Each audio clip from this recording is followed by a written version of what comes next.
Paracelso, y la medicina natural. Paracelso sostenía que cuando existía el equilibrio entre la humanidad y la naturaleza se conseguía tener buena salud. Estaba especialmente interesado en la relación de la humanidad con el cosmos, que él llamaba Diva Matrix, clasificándolo así de elemento femenino. Paracelso estudió astrología, y creía que las estrellas y los planetas afectaban profundamente a toda la vida y a la materia. También estaba fascinado por la magia natural, a la que describía como un poder que provenía directamente de Dios, y que podía ser canalizada por un médico para provocar efectos curativos. Paracelso afirmó que el poder de la imaginación podía contactar con el universo y, a su vez, reflejarlo en la humanidad para conducirla al autodescubrimiento. El aspecto que vamos a abordar de Paracelso será su faceta alquimista. Paracelso es también, además de otras cosas, y tal vez más profundamente, un filósofo alquimista, cuya concepción religiosa del mundo, está en oposición al pensamiento y la fe cristiana. Él fue inconsciente de esta oposición, que es para nosotros casi inextricable, resume Jung en su prólogo al abordar su ópera Omnia, formada por 2600 folios y editada en 1616. Jung ve en el viajero incansable y médico altruista que fue Paracelso a un precursor de la medicina química, así como de la psicología empírica y de la terapéutica psicológica. La alquimia fue empleada por Paracelso, como hemos dicho, para la farmacognosis y farmacopea, así como para fines filosóficos. ¿Pero qué hay que entender por alquimia? Veamos lo que dice Jung al respecto. La alquimia contenía ya desde los más antiguos tiempos una doctrina secreta, o directamente lo era. Las concepciones paganas no desaparecieron de ningún modo por la victoria del cristianismo bajo Constantino. Continuaron vivas en la curiosa terminología arcana y en la filosofía de la alquimia. Su principal figura es Hermes, es decir, Mercurio, en su notable doble significado de Mercurio y alma del mundo, acompañado por el sol, el oro, y la luna, la plata. La operación alquímica consiste esencialmente en una separación de la prima materia, del llamado caos, en lo activo, es decir, el alma, y lo pasivo, el llamado cuerpo. Los cuales volverán a reunirse personificados en una figura, en la llamada coniuntio, la boda química. La coniuntio es alegorizada como hieros gamos, como boda ritual del sol y la luna. De esta unión surge el llamado Filius Sapientaeo Philosoporum, Mercurius transformado, que como signo de su acabada perfección era pensado como hermafrodita. El Opus Alchimicum, a pesar de su aspecto químico, siempre fue pensado como una especie de acción ritual, entendida en el sentido de un Opus Divinum. Por eso pudo ser presentada por Melchior Civinensis, al comienzo del siglo XVI, como una misa, ya que mucho antes el Filius Lapis Philosoporum había sido concebido como Allegoria Christi. Y es en virtud de esta tradición como se entienden muchas cosas de Paracelso que de otro modo serían incomprensibles. Las 7 reglas de Paracelso. 1. Lo primero es mejorar la salud. Para ello hay que respirar con la mayor frecuencia posible, honda y rítmica, llenando bien los pulmones, al aire libre o asomado a una ventana. Beber diariamente en pequeños sorbos, 2 litros de agua, comer muchas frutas, masticar los alimentos del modo más perfecto posible, evitar el alcohol, el tabaco y las medicinas, a menos que estuvieras por alguna causa grave sometido a un tratamiento. Bañarte diariamente, es un hábito que debes a tu propia dignidad. 2. Desterrar absolutamente de tu ánimo, por más motivos que existan, toda idea de pesimismo, rencor, odio, tedio, tristeza, venganza y pobreza.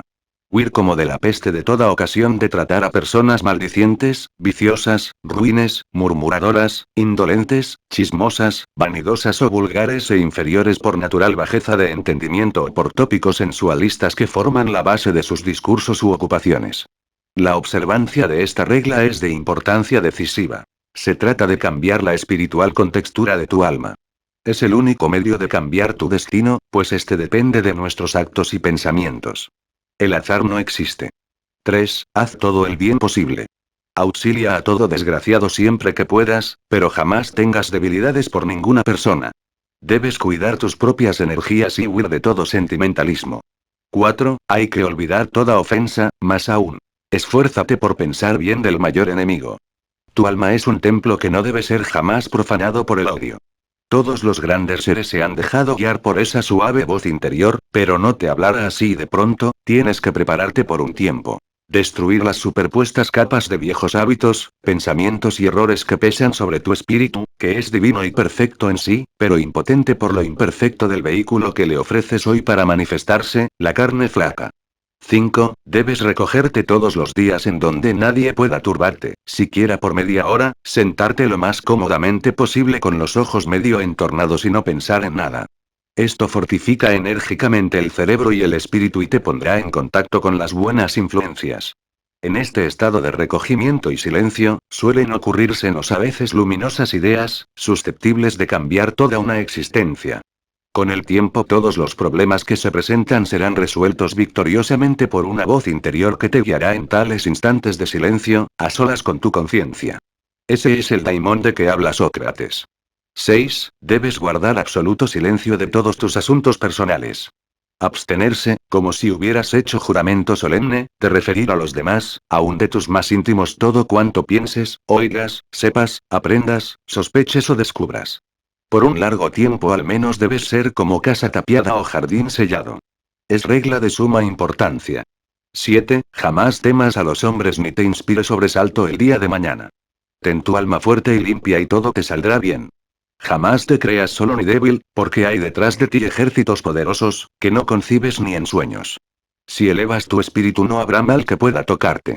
El único enemigo a quien debes temer es a ti mismo. El miedo y desconfianza en el futuro son madres funestas de todos los fracasos, atraen las malas influencias y con ellas el desastre. Si estudias atentamente a las personas de buena suerte, verás que intuitivamente, observan gran parte de las reglas que anteceden. Muchas de las que alegan gran riqueza, muy cierto es que no son del todo buenas personas, en el sentido recto, pero poseen muchas virtudes que arriba se mencionan.